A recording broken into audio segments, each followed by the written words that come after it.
Okay, good morning everybody. So today we go through a new topic, which is industrial revolution.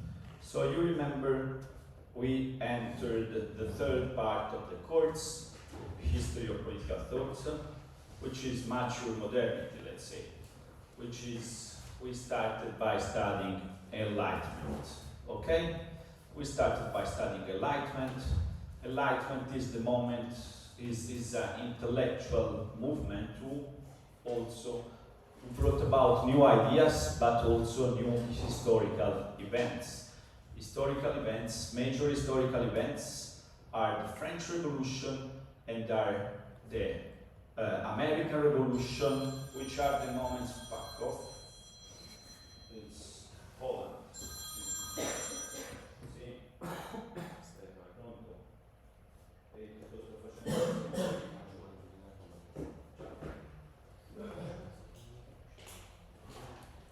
So, industrial revolution. So, we have what happened. We have these two major events, which made the ideas that we have studied through the social contract theories. Through the social contract theories, they become real political institutions. What does it mean? We have seen that through the social contract theories, we have the invention of the modern state based on sovereignty. We have the development of liberal theories based on individual rights and limited government. And we have democratic theories, which are based on the idea that we have to give sovereignty to the people. Okay? So the political principles of the Enlightenment, of the social contract theories, become reality, become real political institutions based on liberal principles, based on democratic principles, with the establishment of the United States of America as a republic, with the establishment of a republic in France.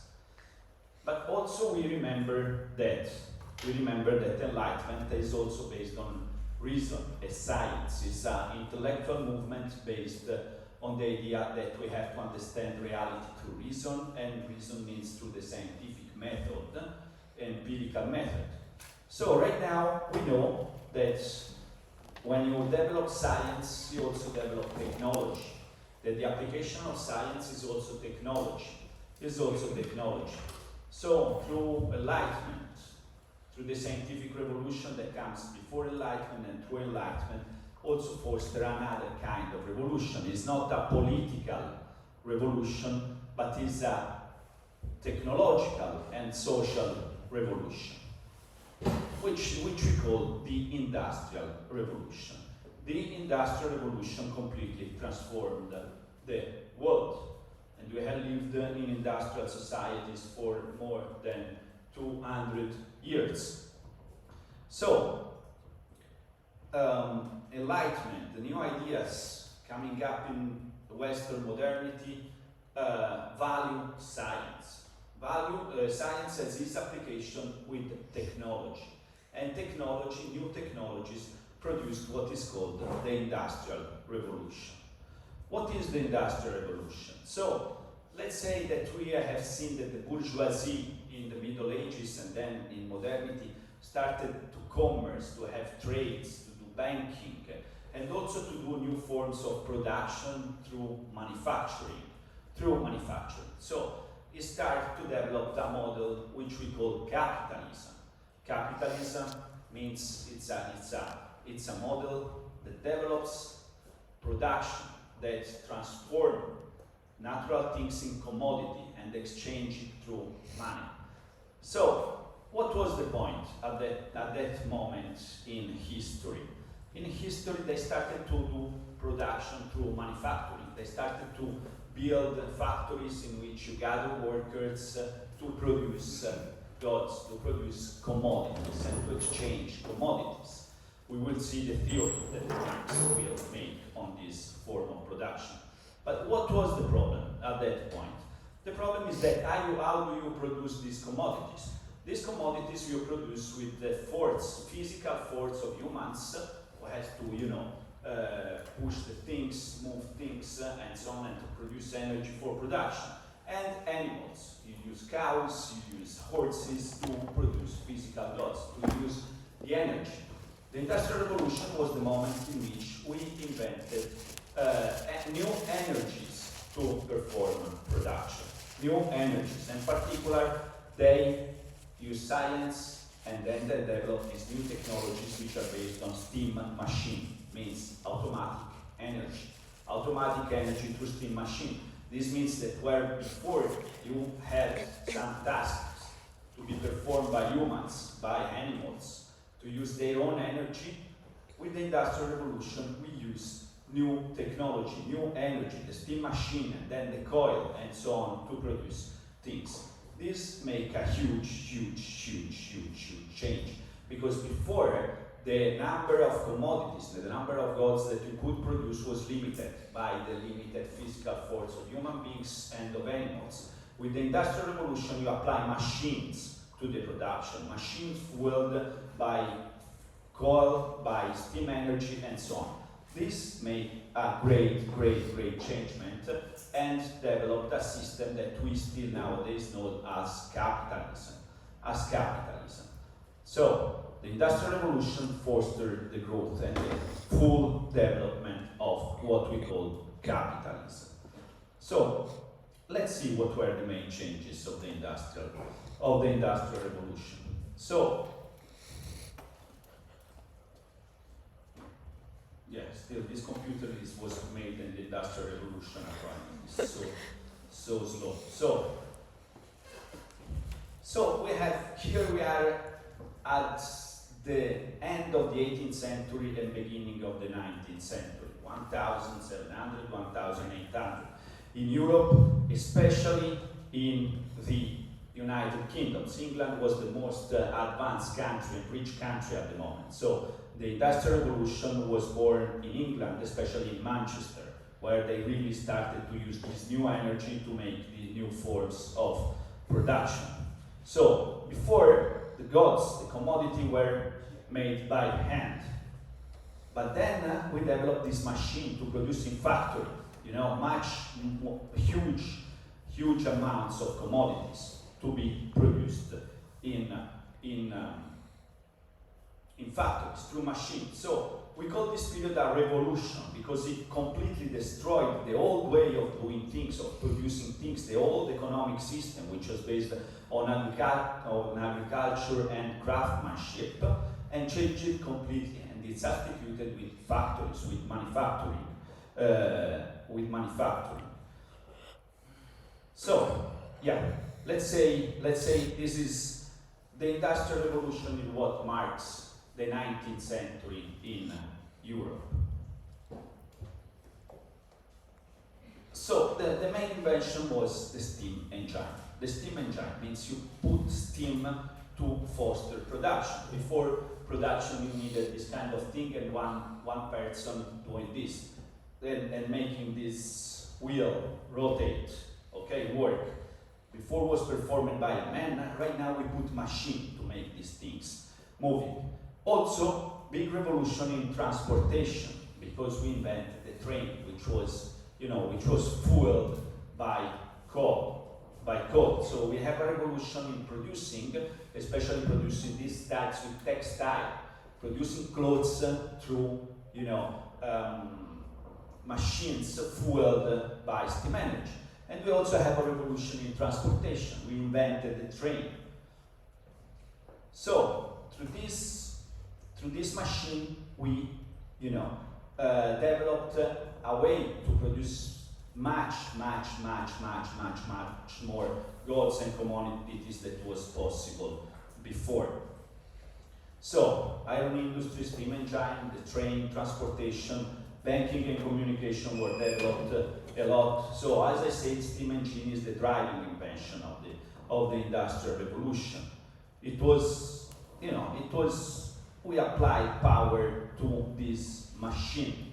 This is the key innovation. As I said, transportation, so we invent new thing which is not only for transporting humans, it was for transporting goods. So you still can develop a market, which is not anymore a national market, but will become not a local market, but will become a national market, and then will become a global market.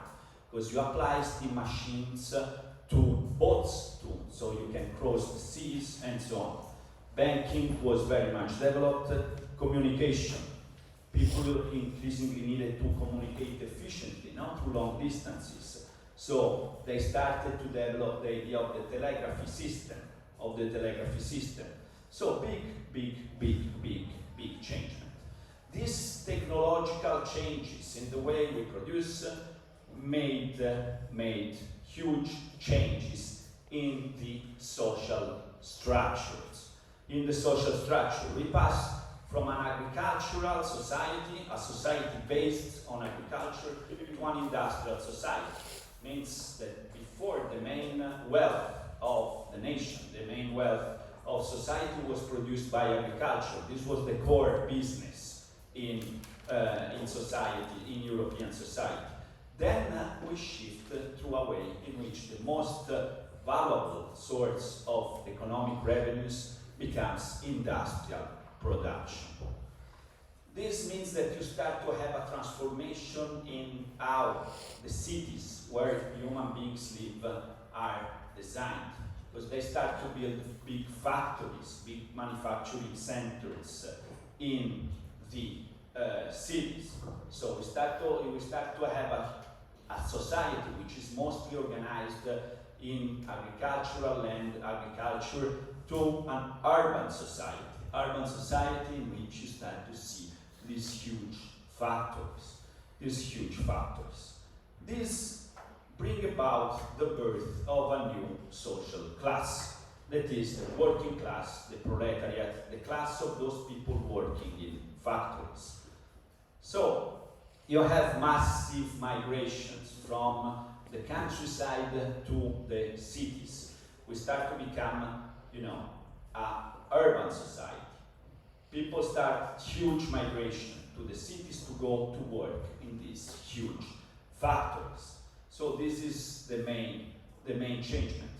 But this also produces a change in which before you lived in agricultural societies in which you had, the families producing their own goods and helping each other, you have communities and so on. So you shift from a city which is based on rural communities with their own solidarities, with a proper industrial societies, in which you have only individuals and in which you start to see this mass of people, which is called proletariat, who work in factory. It's called proletariat. Why? Because proletariat, prole in Latin means kids, daughter, son, and so on. So the only wealth they had was their kid. For the rest, they were poor. They were forced to sell their own human labor in these factories. The only wealth they had to sell was their human labor, and the only, patrimony they had were their child. Proletariat, working class. So, what happened is that, on the one hand, Industrial Revolution increased the wealth of society, increased commerce, increased production, increased wealth. But on the other side, you have the growth of this new class, which were really living in very, very bad conditions, because they have to move from agricultural societies in which they have, they eat the things that they were producing and they have their own houses somehow. They have to go to industrial cities in which they have nothing, in which they have to rent apartments, and they don't even have money to pay for this rent, in which the only thing they can do is sell their own human labor to factory owners, to capitalists. And often, it's very bad living condition, very bad health conditions. So it started to grow a new kind of inequalities, of disadvantages. So on the one hand, you have this wealth that grows a lot, and on the other hand, you have new inequalities, because you have a new class which is very, very much deprived, in which his living conditions are much worse than in agricultural societies, because in agricultural society you produce the things that you eat and you have your own community which support you. This doesn't happen in the industrial in the industrial cities. So, very hard lifestyle. These people had to send their child to work. So we had this new problem of child labor, because for doing some things, the small hands of kids were very good for producing in the textile industry. So kids started to work at 6, 7 years, and they grew up with diseases because living in a factory is not very healthy. So we had this new thing. So on the one hand, we had the French Revolution, who said we men are all equal, we have the same political rights, we're equal in front of the law. But at the same time, we had the Industrial Revolution, which grew new inequalities in the social domain. So we have equality in terms of citizens. Citizens are equal because they have the same rights in front of the law, they have the same political rights in theory. But in practice, we have a new inequality, which is based on the division between the working class and the other classes. The working class is facing new, very bad forms of poverty. So that you remember that we said that property was recognized as a crucial new right. But this private property became a new source of huge inequalities. So, Industrial Revolution began to radically transform post-revolutionary society. Post-revolutionary society wanted to say all citizens are equal. But the Industrial Revolution led to the rise of new inequalities in the social domain. So, the Revolutionary Declaration of Rights affirmed private property as a natural, imprescriptible, and inviolable sacred right of the man. So private property was a legitimate source of inequalities according to post-revolutionary ideology. But private property turned out to be a powerful driving force of new inequalities in the social domain. So we start to have a new social cleavages, because before the main social cleavage was between the aristocrats, meaning those who were born aristocratic and had different rights and had different, privileges, and the rest, the third estate, which were everybody. The new social cleavages that start to begin is from those who have a lot of private property and those who have nothing. The providers of capitals and the workers. So, as I say, the Industrial Revolution turned out to be a powerful driving force for inequalities, for new inequalities. We have this situation, as I said, of migrant workers, people who were living in the countryside start to move in the cities. They were considered like barbarians, they were considered like invaders, they were super poor, property-less citizens, working poor, paupers, proletariats that move into manufacturing cities to sell their labor in factories, So this was the thing, this was the situation. So there was a contradiction. On the one hand, the French Revolution, the American Revolution, the English Revolution said, yeah, we want a situation in which all citizens are equal in the legal sphere, in the political sphere, but on the other end, you have new inequalities in the social sphere. So this week, we're going to address socialism as a new political doctrine that was born in the aftermath of the Industrial Revolution to address these new social inequalities. So socialists say, yeah, it's nice that you want all citizens to be equal in front of the law, in the legal domain, in the political domain, but what about the social domain, socialism? What about social inequalities? So we had this huge migration of workers from the countryside to industrial cities, to manufacturing cities. They were perceived really like, barbarians, like another kind of humans. So, for example, this is 1831. 1831, the beginning of the Industrial Revolution in France. So there was, on the most important journal in France, they wrote this editorial. Our commercial and industrial society has its band, like all other societies. This band is its workers.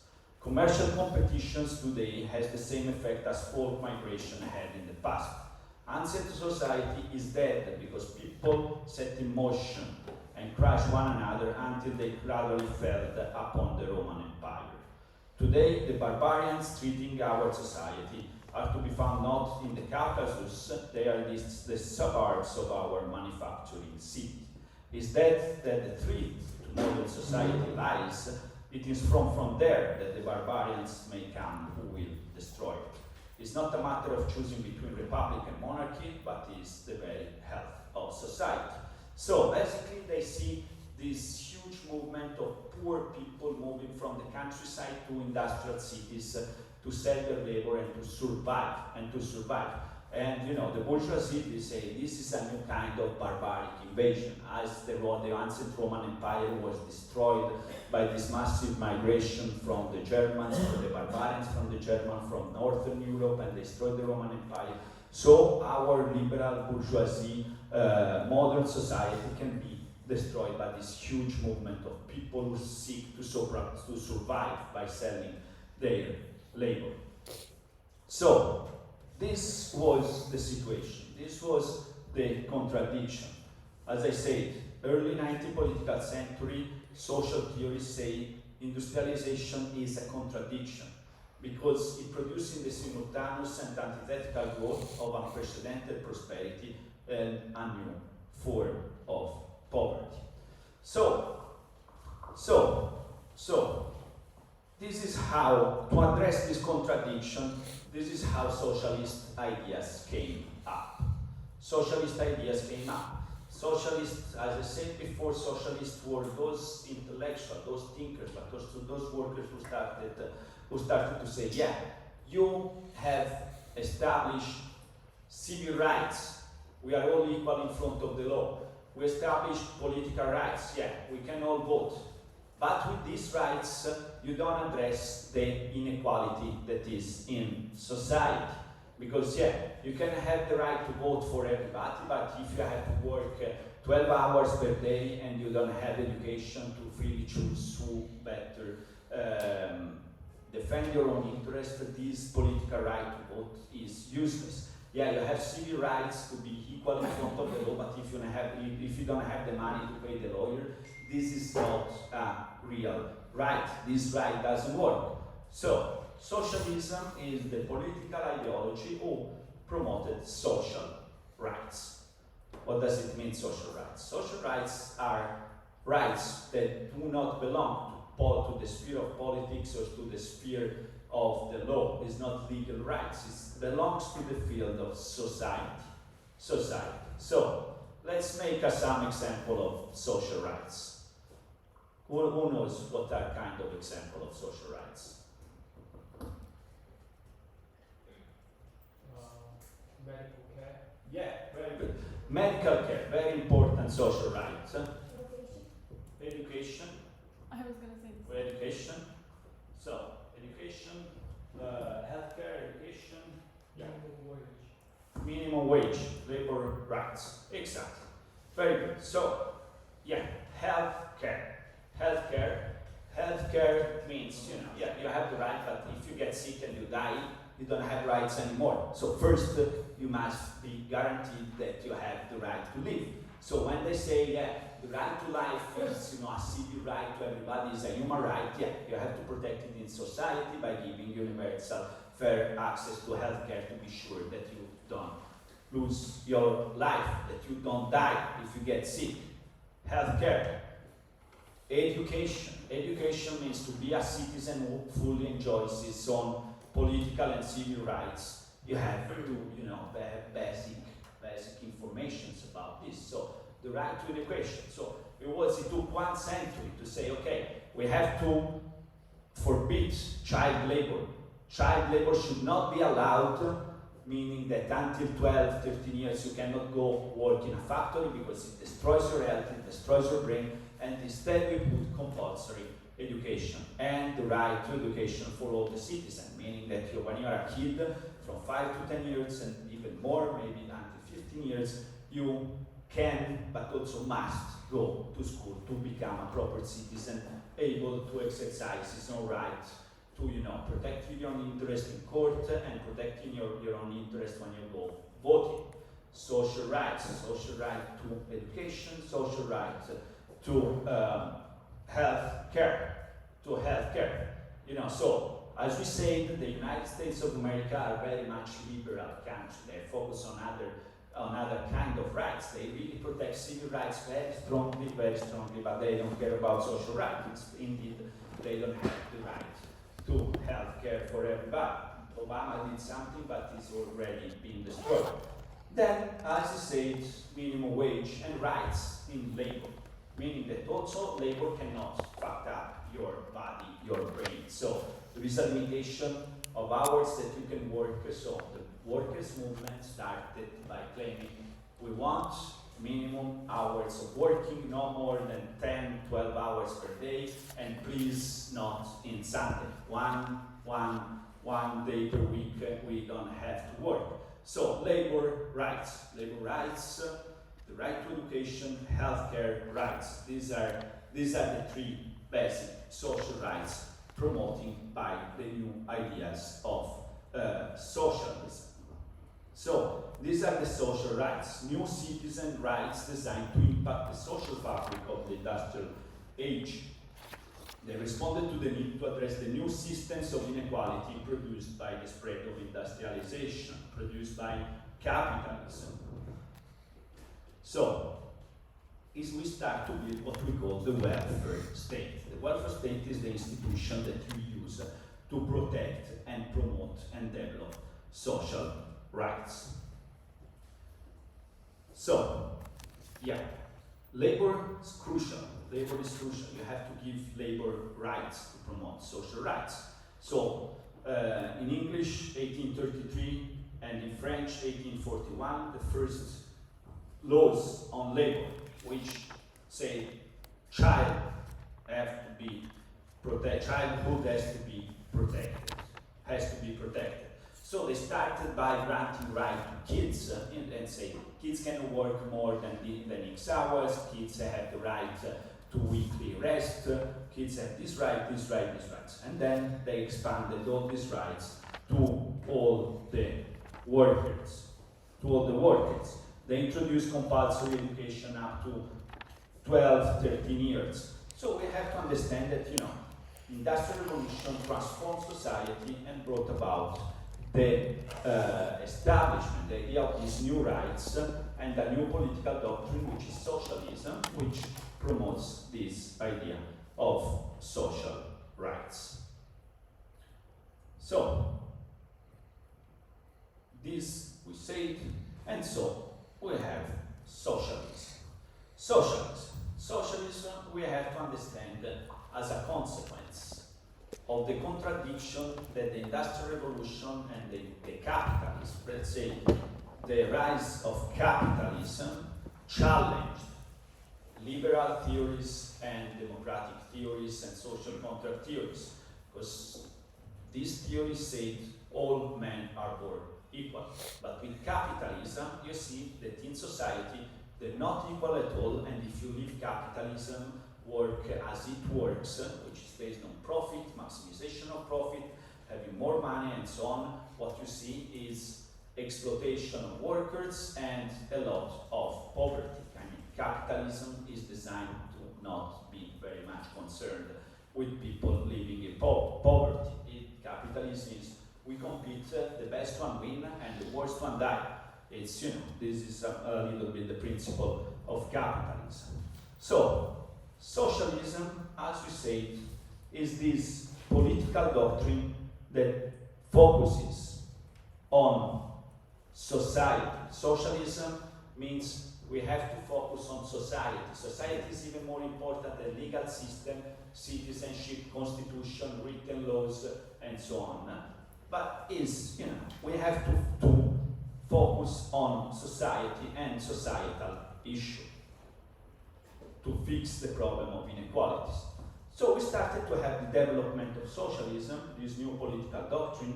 We start with what we call utopian socialists. like Saint-Simon, Fourier, Owen, they start to say, yeah, probably it's not that good industrial revolution because it really brings about new forms of poverty, it's terrible, so we have to kind of stop the industrial revolution. We had the Luddites that destroyed machines. So the first socialists were saying we're against the industrial revolution, we want to stick with a society in which we don't have all these things.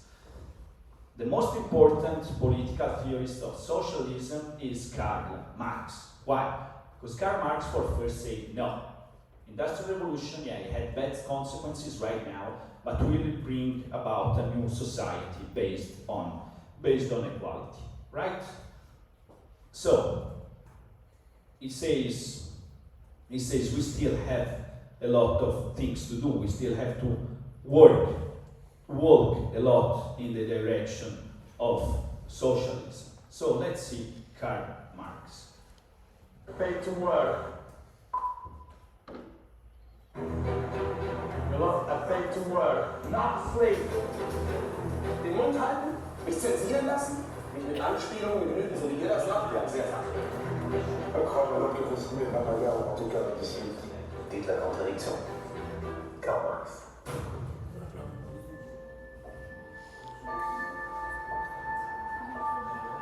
J'ai une famille à nourrir. J'ai absolument besoin de ce travail. Je prends n'importe quoi. N'importe quoi. Ta maison, ton montagne, ta famille adorée. Je t'arrachais à tout ça et pourquoi?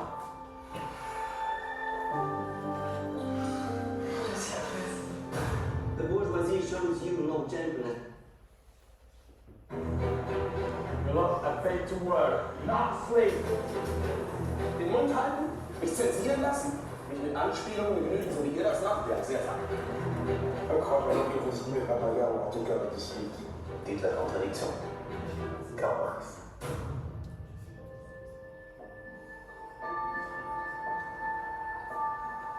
J'ai une famille à nourrir. J'ai absolument besoin de ce travail. Je prends n'importe quoi. N'importe quoi.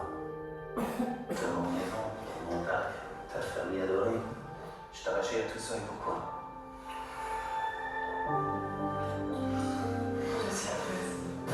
The bourgeoisie shows you no gentleness because you couldn't conquer it with kindness. Paying machines is expensive, not like labor in Manchester. Ich bin jetzt nicht genug. Es tut mir keine Kinder verprüfen. I know you have no respect for anything or anyone or me. Meine Geduld hat Grenzen. Ich bitte Sie voller Respekt, nicht über mich zu urteilen. Karl, darf ich vorstellen? Friedrich Engels. Bruder, ich habe Ihnen 2 fundamentale Artikel geliefert und ich frage mal, was Sie mir schulden. Wo brauchen Sie eine Anleihe?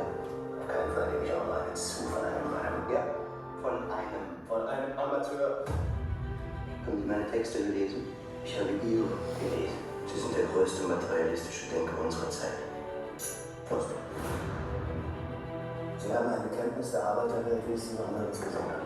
Tout est soumis au changement. Rien n'est tout. Today, employs many workers, including children. That's what society does. No, sir. Society is not you. Dass dein Name in Verbindung steht mit einem Marx. Je ne vois pas cela. Ich habe keinen besser. Il n'y a pas de bonheur sans révolte. Sans révolte contre l'ordre existant. Et j'espère les voir bientôt craquer ce vieux monde. Ich habe genug von der Heuchelei, der Dummheit und der brutalen Autorität. This slave is the proletariat. And by freeing itself, it will free the whole of mankind. C'est un génie. Un génie.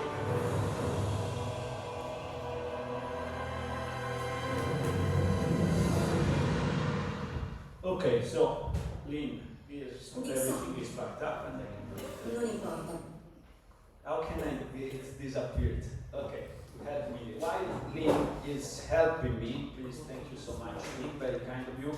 So, usually life of intellectual academics boring because you spend all the time reading. Karl Marx also had an interesting life.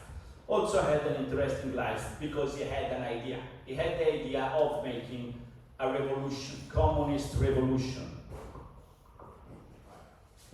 He develop a theory of revolution, of the fact that to change, to fix this inequality, you have to make a revolution of the working class. All the people, the proletariat and so on, they have to revolt, to make a revolution in which is dead. I think, okay, I think, try to go here, yeah, and then you go here. It's a bit difficult. Proietta. No, this one. Proietta, yeah. And then duplica. Cool. Okay, thank you. Thank you so much. Thanks. So, Karl Marx. Karl Marx, he started an idea of saying, yeah, we have to make a revolution. We have to make a revolution. So he has to make a revolution, and as you say, buongiorno Sabine. World leader, you have a master in getting late. So he had this idea, Karl Marx, we should, to change this social inequality, working class have to organize and have to make the revolution, have to struggle to find and to destroy capitalism and the capitalist society. And as we say, you remember that Machiavelli said virtù e fortuna, virtue and fortune. So Karl Marx has also the fortune of living in a moment in which what he was thinking was really also happening. So what he said, he was a complete genius, was a complete genius, was much smart and intelligent than all the people living around him. But he decided, instead of having a career in academy and so on, he decided to dedicate his life to this, to be a revolutionary, to make a revolution. So this was very interesting. So the sacrifice he had, he was not poor by his family, so he got, heritage from her mother, but he spent all the money that he had to create new journals for the working class, to make new editorial project, and he fucked up all this money. Then also, wife Jenny, he was so much in love with Jenny was so much in love with him, so Jenny said, yeah, I have some money, take it.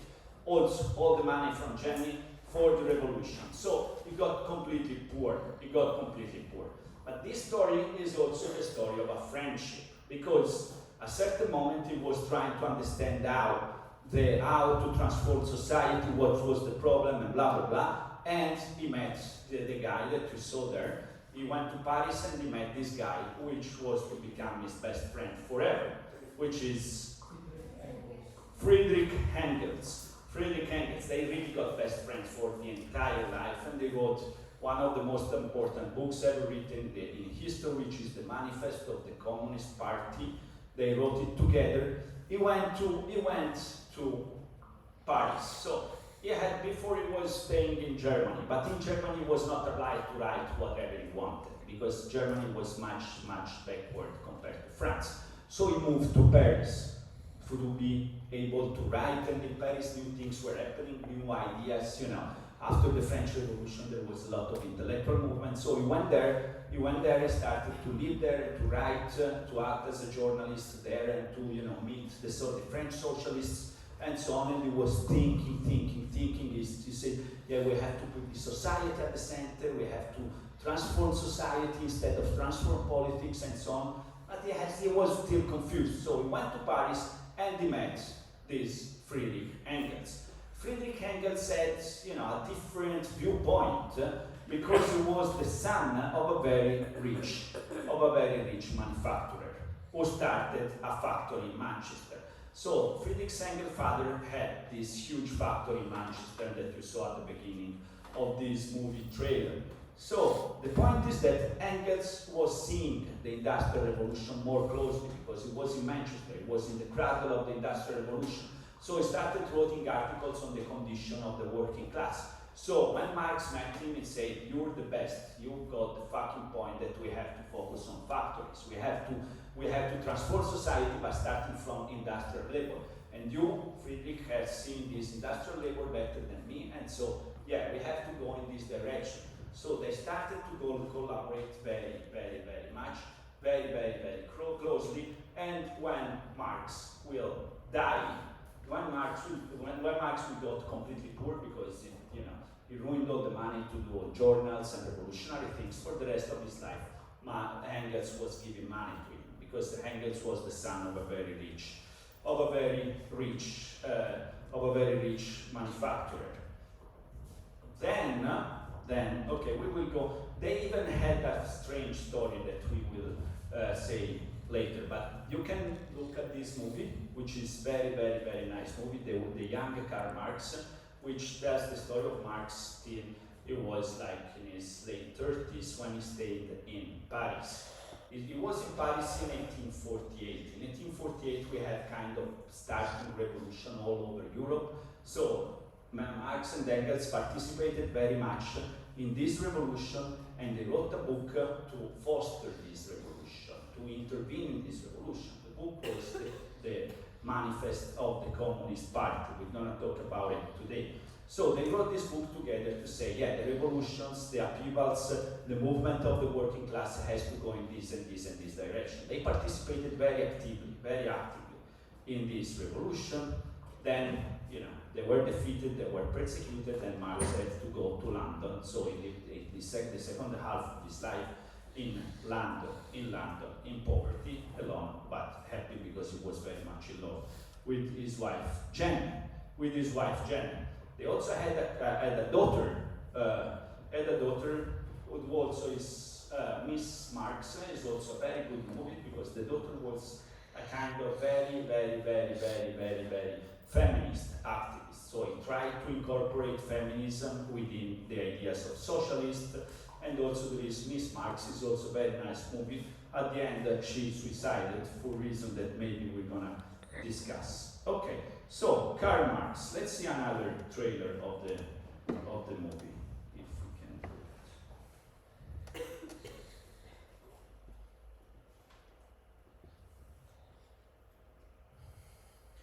Why? So the Industrial Revolution does not. Quanto sia dura la sfida. Dixon Liquido rimuove le macchie più ostinate per un'impeccabile pulizia del bucato e della lavatrice. Fidati della promessa di Dixon pulito profondo. Pulizia superiore dei cavi e della lavatrice in un solo prodotto. Dixon, per te che dai sempre il meglio.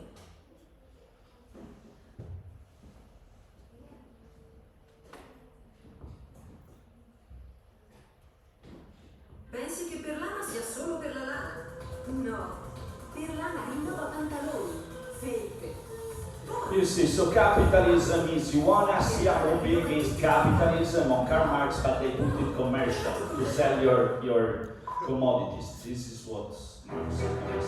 You are paid to work, not slave.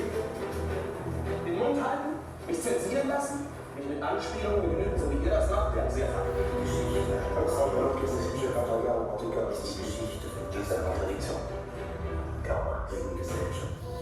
Okay, so let's see this trailer of the movie. The history of hitherto existing classes is the history of class.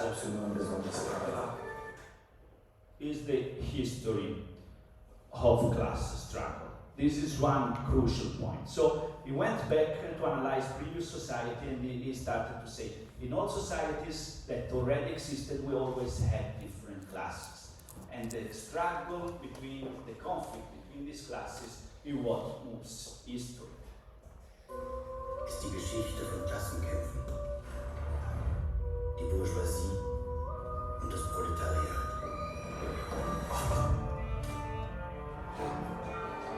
Und? Zufrieden, Karl? Was hätte ich für tun sollen? Den Mund halten? Mich zensieren lassen? Mich mit Anspielungen begnügen, so wie ihr das macht? Karl, So this is the first part. What we see right now is the first part. He's still living in Germany, but police is persecuting him, the government is persecuting him because of his idea, because what he was writing. And he was also arguing with the other people who were with him because these people were more democratic. And he said, democracy is an illusion. I don't give a shit if people can vote or not. The problem is a different problem. And here we move to England. We have Friedrich Engels in this darf ich part. vorstellen, Friedrich Engels. Sie kennen sowohl die ärmsten der Armen als auch die einflussreichsten Kreise der Bourgeoisie in ihrer Westentasche. Cheerio. Gemeinsam könnt ihr eine Armee aufstellen, die mit der Zeit größer wird und dadurch unbesiegbar. Auf Befehl des Premierministers François Guizot, im Namen des Königs, werden Sie des Landes verwiesen. Um wohin zu gehen? Heutzutage ist ein Mensch, der nichts hat, nichts wert. Das Geld macht seinen Wert aus. Und das spürt ihr am eigenen Leib. Jeden Tag. Jeden Tag. Aber der preußischen Botschaft hat das nicht gefallen. Für die habe ich ja nicht geschrieben. Ich hoffe, dass ich diese alte Welt sehr bald zusammenbrechen sehe. Ich will frei sein. Und ich will kämpfen. Ich glaube, ich habe das verstanden. Alle Philosophen haben bis jetzt immer nur interpretiert. Die ganze Welt interpretiert. Aber man muss sie verändern. Jetzt. Sie sind der größte materialistische Denker unserer Zeit. Gütiger Himmel, wach auf! Wir sind dabei zu gewinnen! Und vertrau mich, Mann. Der Bourgeois spricht gerne von der Freiheit. Aber diese Freiheit ist nur für ihn, nicht für euch. Okay, cool. So this is Karl Marx. First part of his life, he was very much revolutionary, and the most important book he wrote in this first part of his life is the Manifest of the Communist Party. But let's see better. What did he do? So he lived all along the 18th century, the century of the Industrial Revolution. He analyzed the Industrial Revolution and he said the Industrial Revolution is the capitalist revolution. The Industrial Revolution is producing the growth of capitalism. So it's a theorist of capitalism. What is capitalist society? It introduces in all the theories that we have seen from neoliberalism and so on, the problem of capitalism. It says that the most important force that is transforming society is not the law, is not the state, is not the government, is not the elections, but is money, is capitalism, is production, is private property. This is what really matters, is society, it's not legislation, it's not the state, it's not constitution.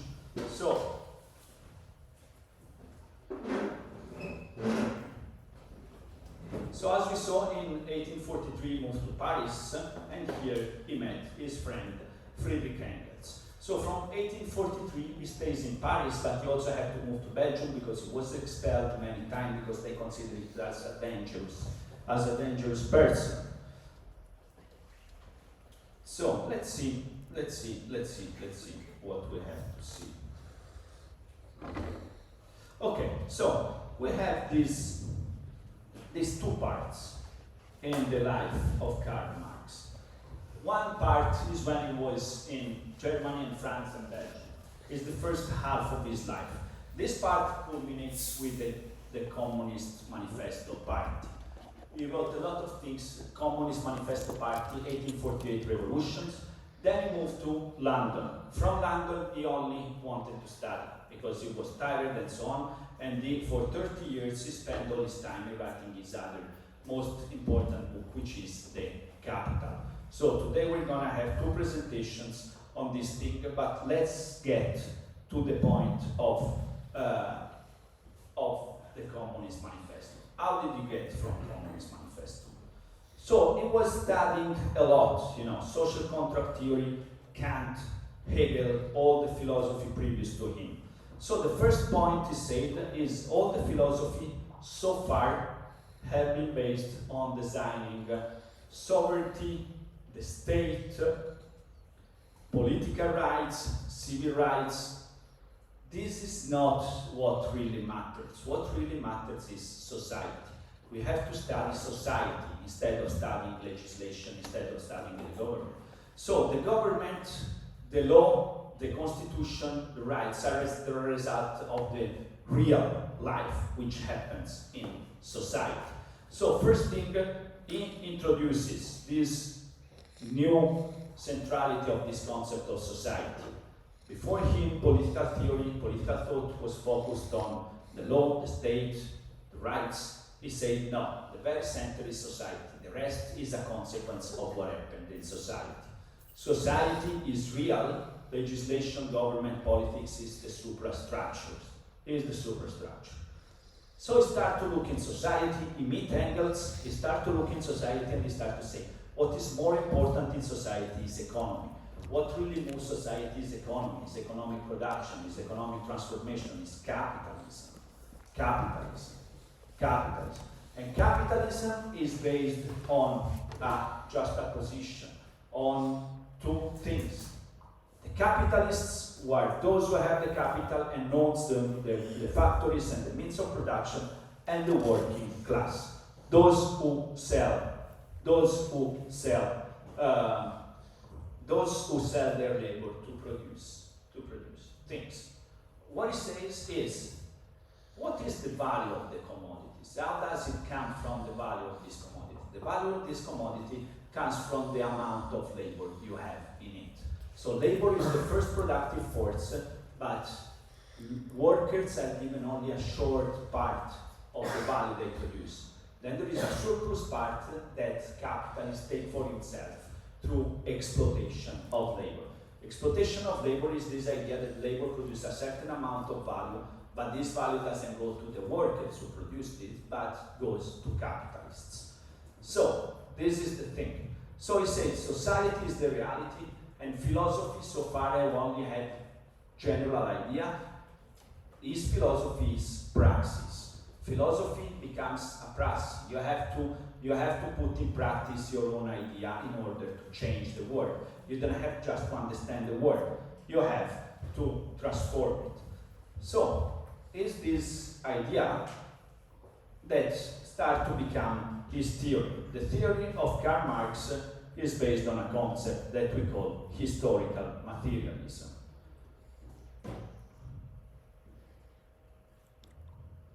So, society is the basis, is the structure. Politics, laws, the state, the government ideas are the superstructure that derives from the society. So basically, if we want to transform this idea in what we see right now, we say that the government just makes the interest of the rich people. The rich people, creates a structure in which we can pay for win the election, we can pay for running in a political campaign, they can lobby, and so on. So the government is only the result of what the most powerful people in society, which is the richest, impose. So there is the structure, is the society, is the economy. The superstructure, politics, laws, the state is just a superstructure. Let's look at the structure. The structure, society, the economy, has productive forces and relation of production. Productive forces are labor and the capital. The capital are the machine, and labor is the worker making work this machine. So this is the real structure.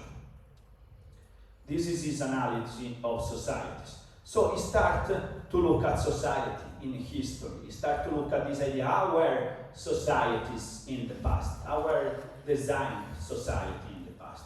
So this is historical materialism. Instead of looking at the institution, political institution and so on, you look at relationship in society. And so you say, yeah, we have different stages in society, but we always had this class struggle.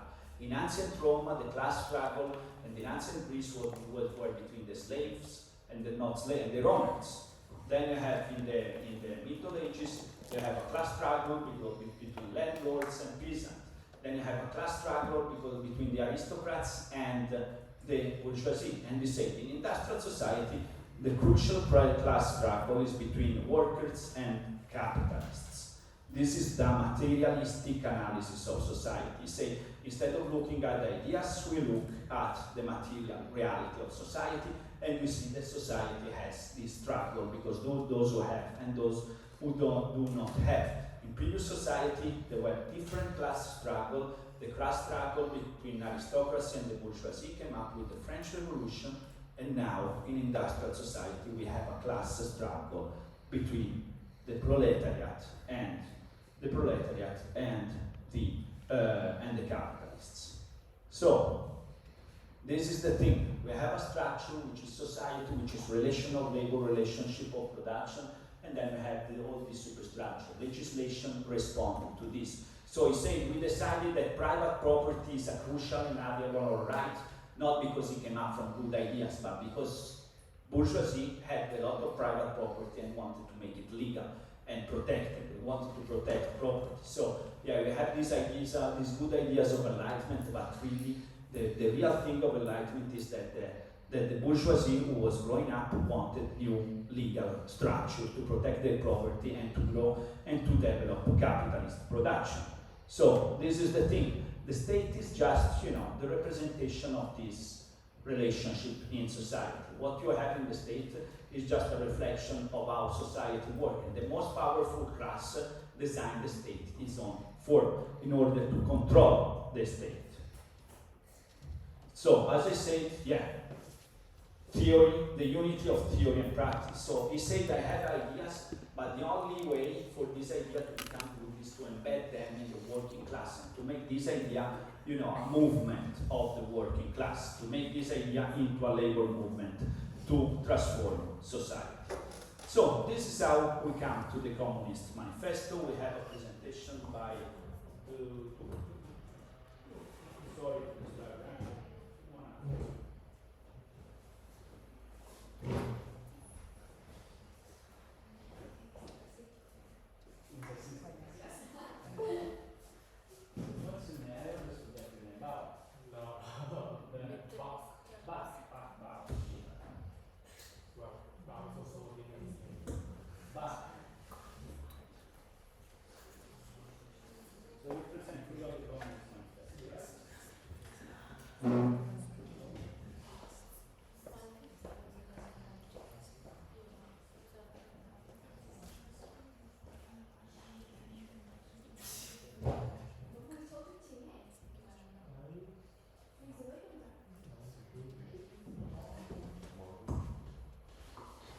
Hello. Today I'm going to talk about my representation about the Communist Manifesto.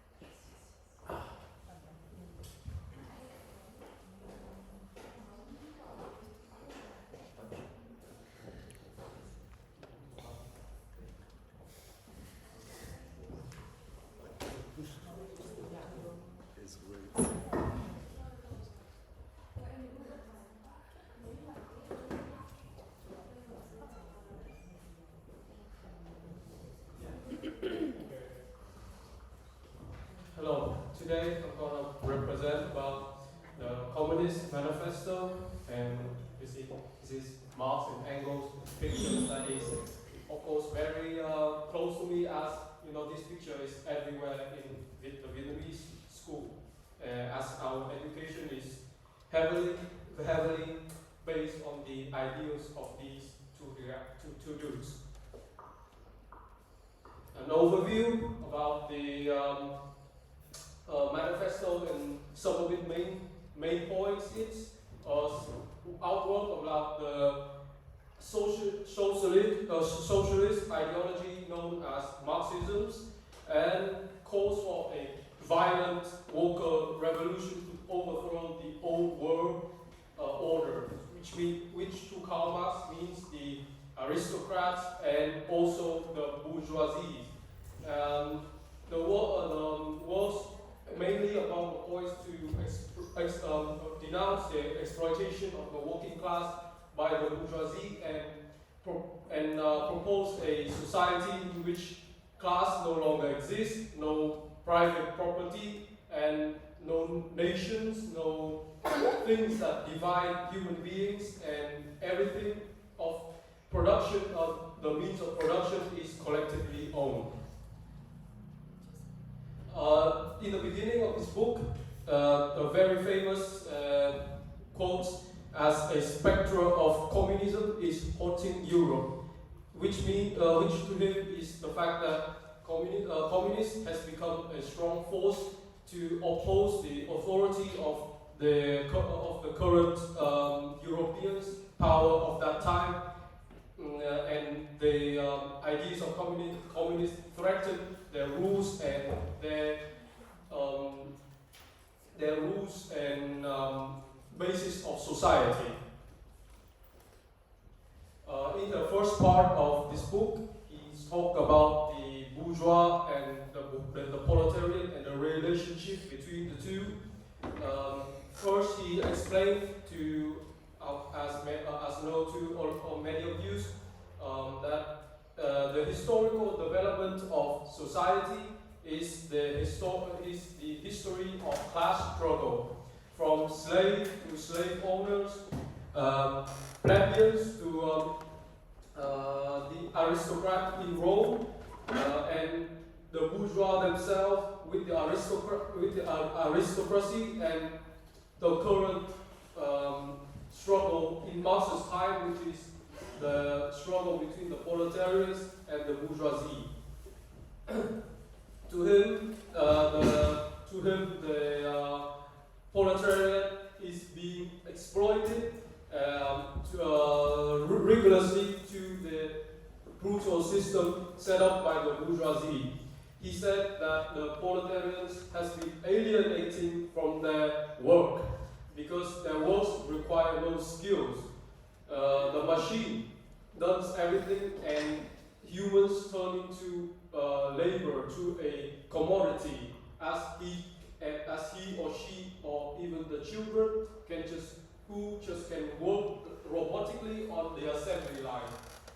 To him, he proposed that the proletarian revolution will be just like the revolution of the bourgeoisie to the aristocrat, which means to uproot the current state of things. In the second part of the book, it's about the relationship between the proletariat and the communist. To him, the communist doesn't oppose other working parties' idea, the working party of the working class. To him, the communist is a man who push the workers to unite, to guide them in the revolution. The communist doesn't have a nation. The communist is a man of is an internationalist. He doesn't relate to a country. And the communists first have to unite the working class in this country, and then to lead to a worldwide working class revolution. A big part of this part in the book is a lot of arguments against the criticism of the bourgeoisie to the communist ideas, such as abolition of private property. They are opposed to religious and traditional ideas, which the communists was advocating for. To him, a communist society will be a society without class. The abolition of private property, but in his means of private property, Marx said that private property is the property of the bourgeoisie, which means it is no one's gonna take your toothbrush or your toy car away just because it belongs to you.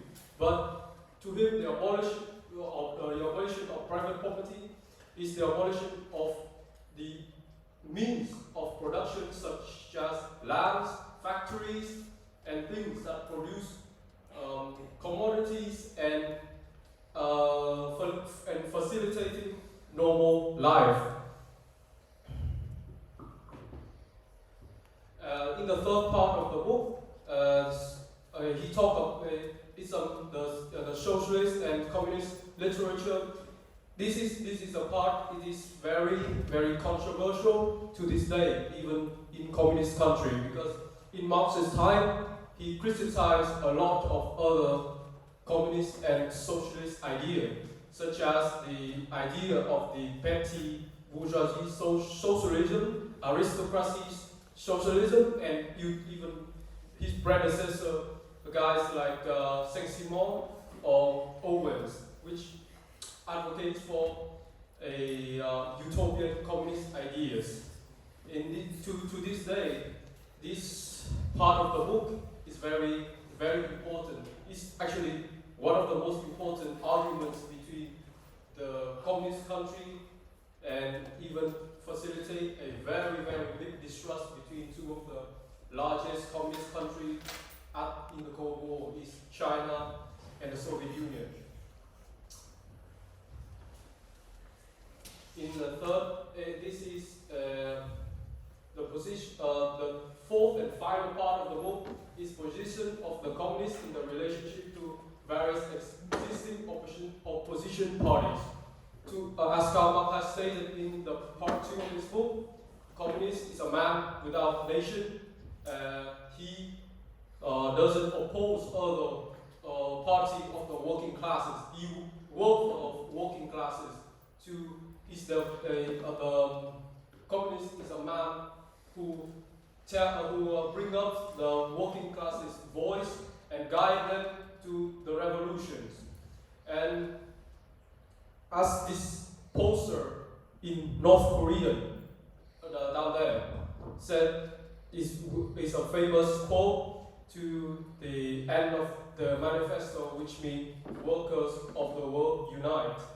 It's a very, very famous quote that is being used all over the existing and existed communist countries in the world, and also a very, very it's a very strong word for the as they use for solidarity around the working class around the world, and especially around nations such as Asia, Africa, and Latin America. Thank you for listening to my presentation.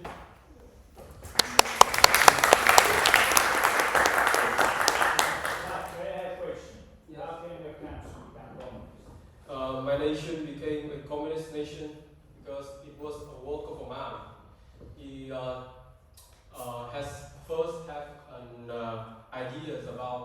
His first idea was not communism. His first idea was just national independency. Yeah, he was at first he was not a communist. He was born into a family of Confucian idea, because his father was a bureaucrat in the imperial palace at Wei. He studied at the imperial palace, and he got kicked out because he was a revolutionary activist calling for the independence of his country, and he decided to go to France, Paris, the city of where he can think that he can talk to the French liberals and socialists at that time to convince them to make his country an independent nation. And during his time in France, that he was very fascinated with the ideas of the French Communist Party at the time. But later, after World War I, after the collapse of the International, he became very disillusioned of the ideas of communists in France. And then he later, in the 1920, he came to the Soviet Union, which is a very young nation at the time. And then after the time in the Soviet Union, he come to China, and then from China he come back to Vietnam and wage a guerrilla war with to the Japanese and the French. So that's the story of how Vietnam became a communist nation, which is at first, it was just like it was not like the ideas of really liberating the working class. It was an idea of liberating the colonialist countries from their masters. And of course, it's a very big point in Marxist ideology that countries, colonialized country should attain their independence, and that was the main point he really cares about. At the time, Vietnam doesn't have a working class. Vietnam doesn't have like that, like the ideas of like the European, but the ideas that country like Vietnam, Laos, Cambodia deserve to be country of themselves, not to be ruled capitalist country of the West, it's really sell to people and draw a lot of people, draw a lot of young Vietnamese to the cause, which then later became a communist country. Yeah, but is it a communist country or not? Yes, it is still Not social classes, social rights for everybody.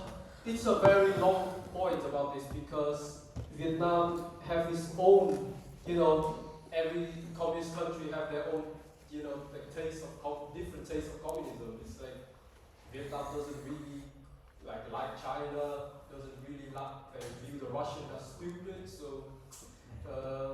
Vietnam have Russians are stupid. yeah to Vietnam. Sorry if any Russian here, but Yeah. in the eyes of in the eyes of like the guys in the guys that wrote our constitution, the Russians are pretty fucking stupid. Why? Because the Vietnamese view of the Russian method is just too alien, too brutish. It doesn't have finesse. Yeah. It does. The Russian method to the Vietnamese, it just have no finesse.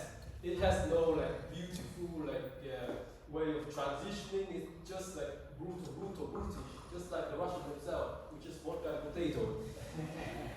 Vietnam doesn't like the Chinese. But you support Putin. You say Putin is no, I don't support him. He's a guy who is big help for our country. He's a guy that we owe something to.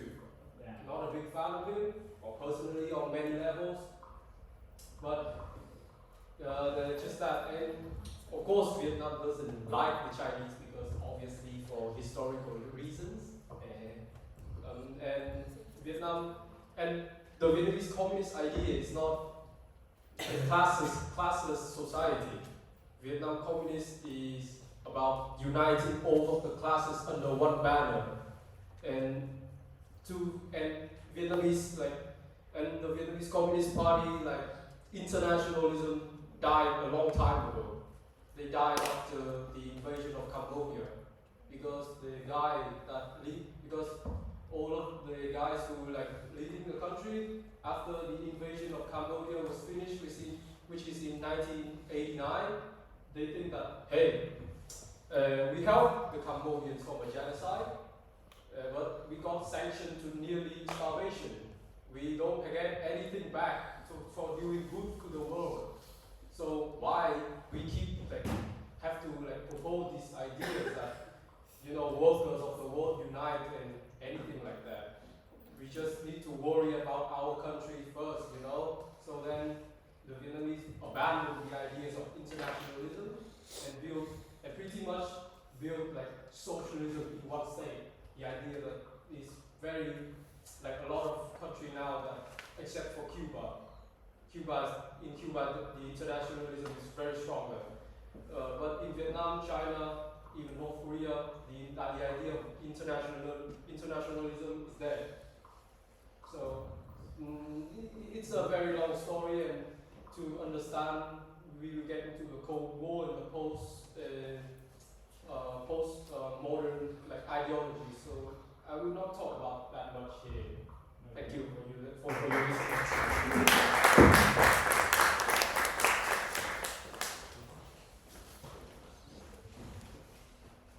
But so are you communist or not? Technically I am, because I am a member of the communist youth in Vietnam. Right. Technically a lot of guys don't even believe it. I personally, to me, ideology is second fiddle. It's a second matter to me. Yeah. What's the first matter? The first matter to me is realism. I consider myself at first a realist. To me, ideology it's of course everything has to be based on something, which is an idea. But to me, the basis, which is always need to be on the basis of reality. Because, as I said, I don't personally like the Russian idea that much. It's just too brutish, too idealist, and no finesse. That's what he said. Now we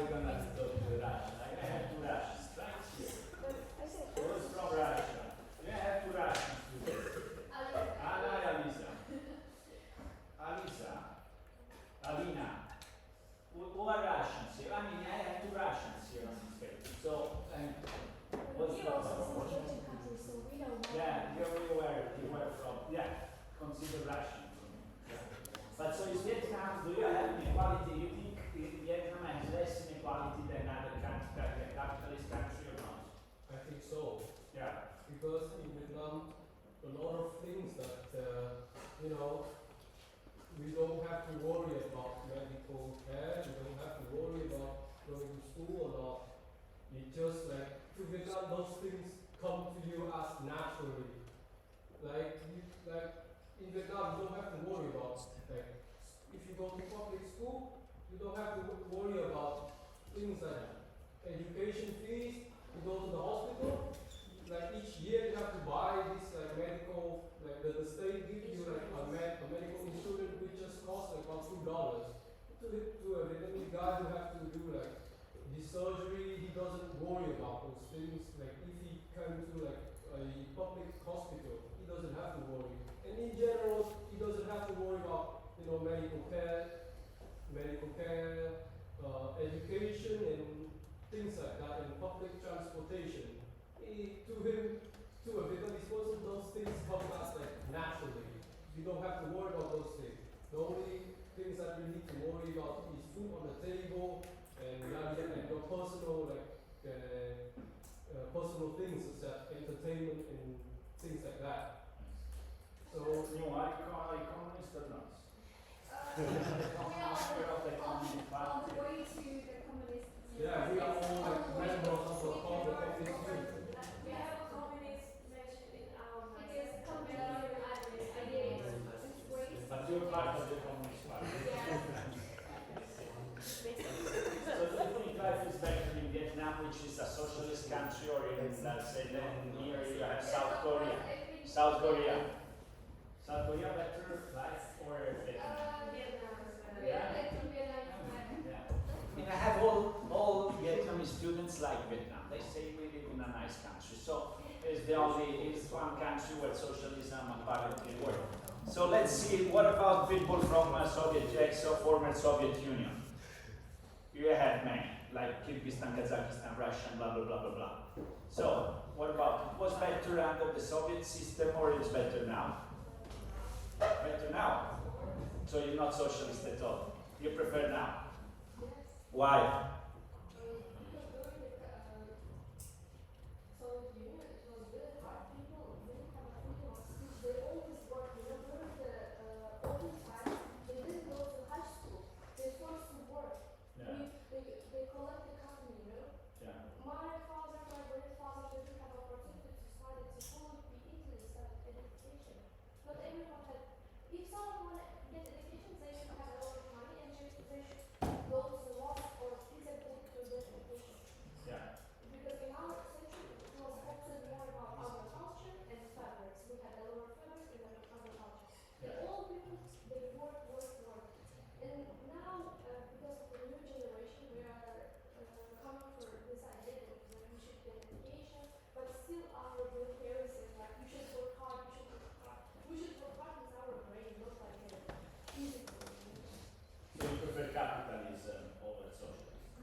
System about equality, like equality, because it was only like rich people, Yeah. most rich people, and just poor who And just- work Yeah. the whole time. I Only see. these rich people, I see. like ingredients of the Soviet Union. Soviet Union. Yeah. I see. I see. What about Ethiopia? You had socialism in Ethiopia, right? Yeah, we had. How was it? Yeah, we had. In that time, there was a war between Eritrea and Ethiopia, so the main thing which they helped to resist it's called dirt, was Palestine, and like it doesn't go because of the problem of Eritrea and the Ethiopian war, because he was forcing the young generation to go into war. So that's the reason it doesn't contribute. And religion problem, because he was not allowing religion, and Ethiopia is very religious country. Yeah. So Which religion? it's Orthodox Christianity.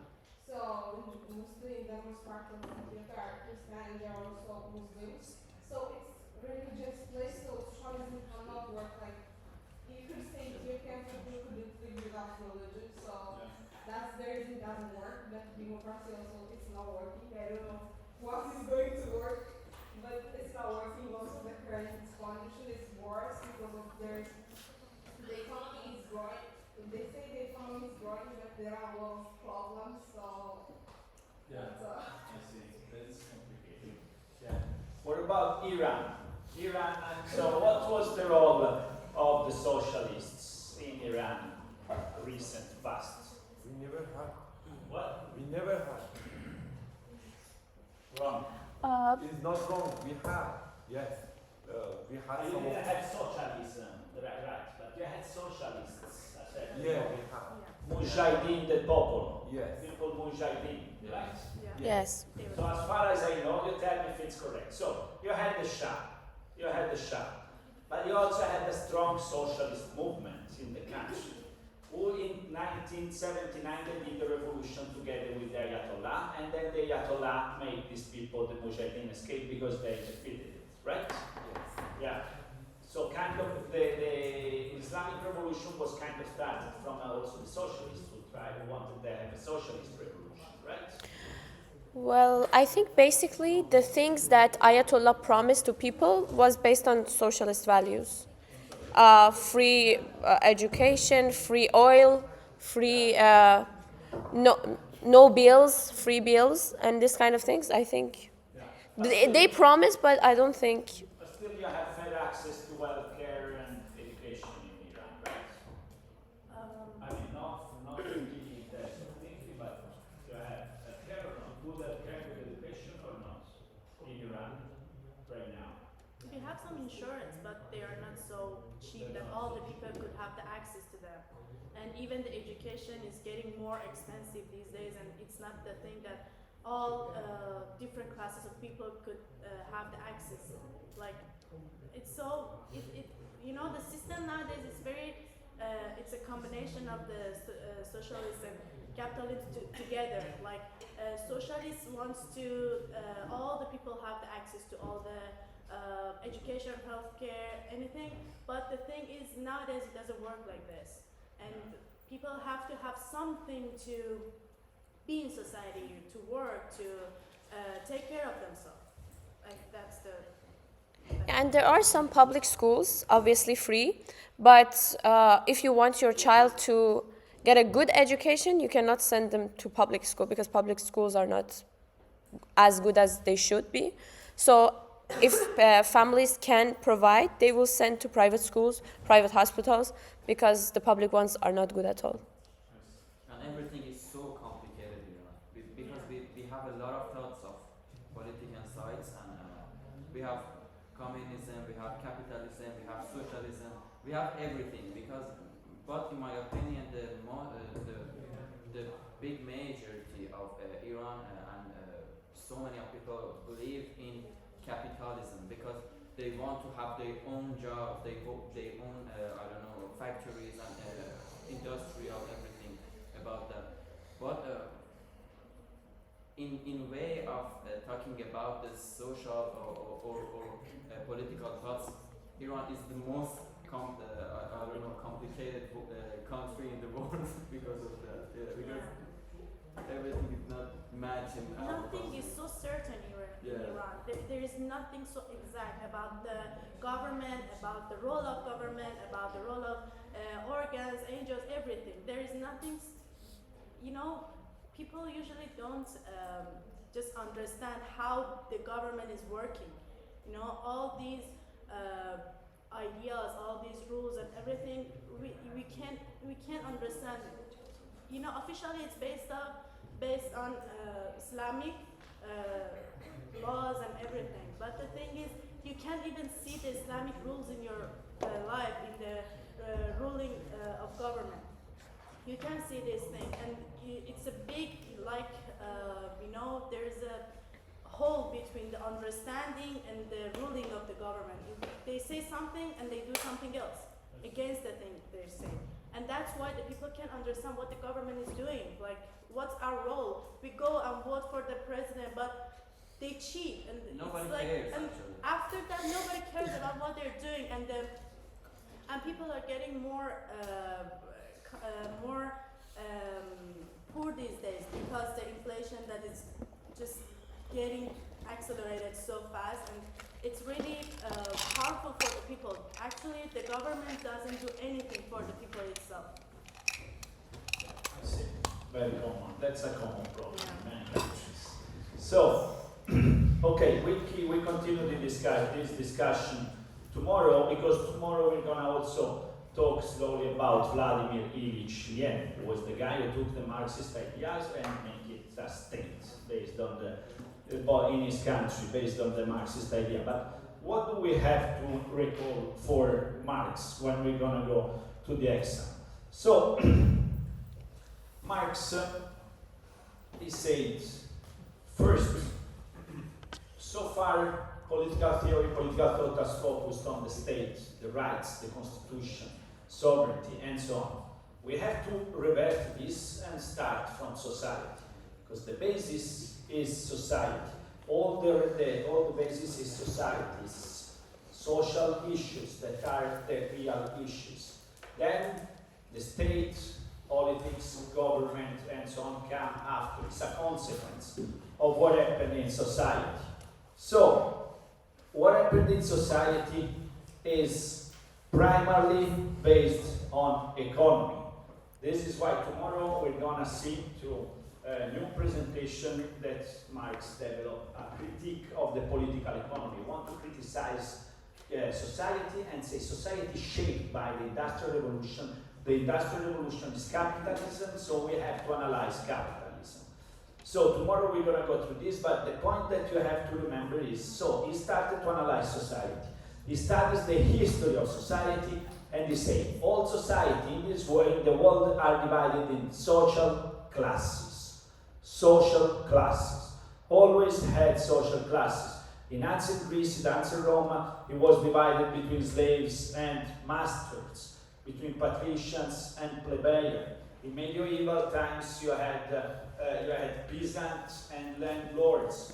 You had aristocracy and you had the third estate. So he's saying the French Revolution, which we call the idea of the American Revolution, but the French Revolution mostly, which we call the new idea of equality, human rights, legal rights, and so on, actually is the revolution of the bourgeoisie against aristocracy. It's the bourgeoisie who abolished aristocracy in order to affirm its own principle. And what are its own principles? The basic principle is private property. Means the bourgeoisie wanted to have the right to accumulate private property as much as they can. So Marx says the problem of inequality, like Rousseau thought, we have to fix inequality to democracy, equal rights, and so on. He says equality is about the amount of property you have. If you have nothing, there is inequality, and somebody has a lot of property, like in capitalist system, there is basic inequality. So, capitalism is that system that produces inequality in favor of the bourgeoisie, in favor of capitalists, by exploiting labor, by exploiting the labor of the working class. But this will necessarily end up in socialism. Why? Why? Because To produce value, capitalism needs work, needs workers. So capitalists make the working class bigger and bigger and bigger and bigger, but the working class will lead to a socialist revolution because he's interested in conflict with capitalists. So there is a movement in history in which one day we will move from capitalism to a new system which is based on equality, which is based on the abolition of private property, which is socialism, which is the first society in the history of humanity in which you don't have any more social classes. Because all people are equal, there is not anymore this distinction between workers and those who exploit work. So this is the point that you have to remind. First, social society is the central point. Second, is the very structure. Second, society is moved by economy. Economy means capitalism. Capitalist society is divided between two classes, the workers and capitalists.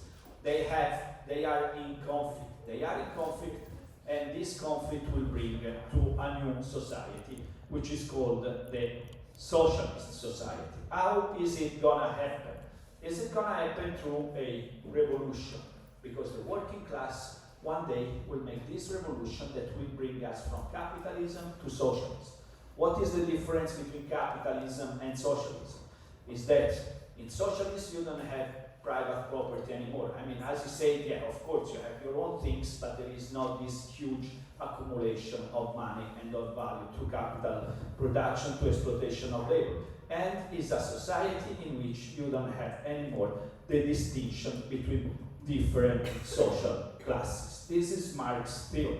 This is Marx's theory, which is based on class struggle, abolition of private property, analysis of capitalism, and description on how we go from capitalism to socialism. Thank you very much. I'll see you tomorrow.